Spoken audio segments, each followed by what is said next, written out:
लोगों के बीच प्यार, मोहब्बत, भाईचारे के साथ साथ इंसानियत का संदेश देने के उद्देश्य से 2.5 अक्षर प्रेम की बात को लेकर राष्ट्रीय सांस्कृतिक यात्रा का आयोजन किया गया, जहां ये यात्रा 22 राज्यों में निकाली गई। कुछ ऐसी ही यात्रा महेश्वर पहुंची, जिसका नुक्कड़ नाटक के साथ प्रेम संदेश देते हुए समापन किया गया। देखिए ये खास खबर।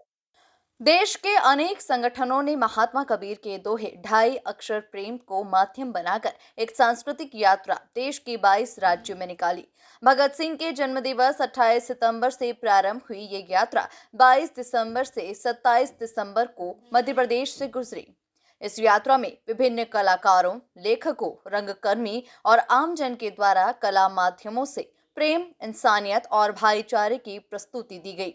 कुछ ऐसा ही आयोजन 26 दिसंबर यानी कि मंगलवार को महेश्वर में हुआ, जहां इस यात्रा का अहिल्या घाट पर समापन किया गया। इस अवसर पर एक नुक्कड़ नाटक का भी मंचन हुआ, जिसमें कलाकारों ने प्रेम का संदेश दिया। और मैं मध्य प्रदेश में हो रही 2.5 अक्षर यात्रा का संयोजक हूँ। ये सांस्कृतिक यात्रा पूरे देश के 22 राज्यों में निकाली जा रही है और अब तक 11 राज्यों में ये यात्रा सफलतापूर्वक अपना सफ़र कायम कर चुकी है। मध्य प्रदेश में ये 22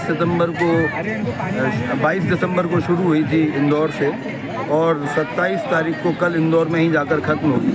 इस दौरान हमने मध्य प्रदेश के ही इंदौर शहर के भीतर बुनकर महिलाओं को, जो महेश्वर की रेवा सोसाइटी से जुड़ी हुई हैं, उनका फैशन शो ऑर्गेनाइज़ किया था।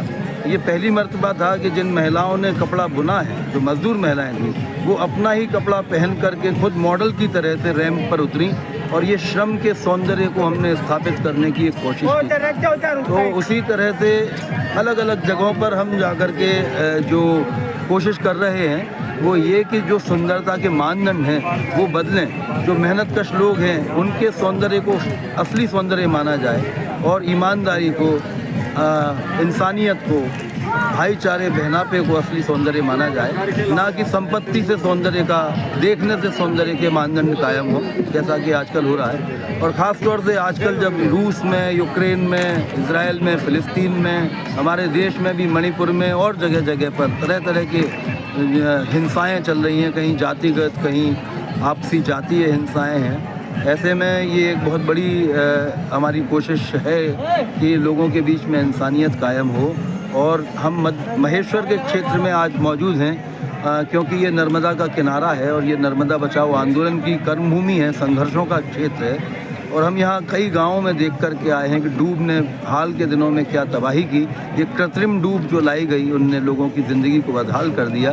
तो हम अपने गीतों से मोहब्बत का फाहा और सहानुभूति का एक रिश्ता उन लोगों के साथ कायम करने की कोशिश करते हैं। इस यात्रा के ज़रिए हम केवल इतना ही कर सकते हैं और ये हमारी कोशिश है कि हम इंसानियत का रिश्ता मजबूत करें, लोगों की इंसानियत को जागृत करें, नफ़रत को हराएं। वहीं इस आयोजन में भारतीय महिला फेडरेशन, जनवादी लेखक संघ, जन संस्कृति मंच, जननाठा मंच, दलित लेखक संघ, अखिल भारतीय शांति एवं एकजुटता संगठन, प्रगतिशील लेखक संघ, भारतीय जननाठा संघ, अनंत टेरेस थिएटर, गांधी शांति प्रतिष्ठान आदि संगठन के सदस्य इस अवसर पर शामिल थे। Bureau report, MP news, Maheshwar.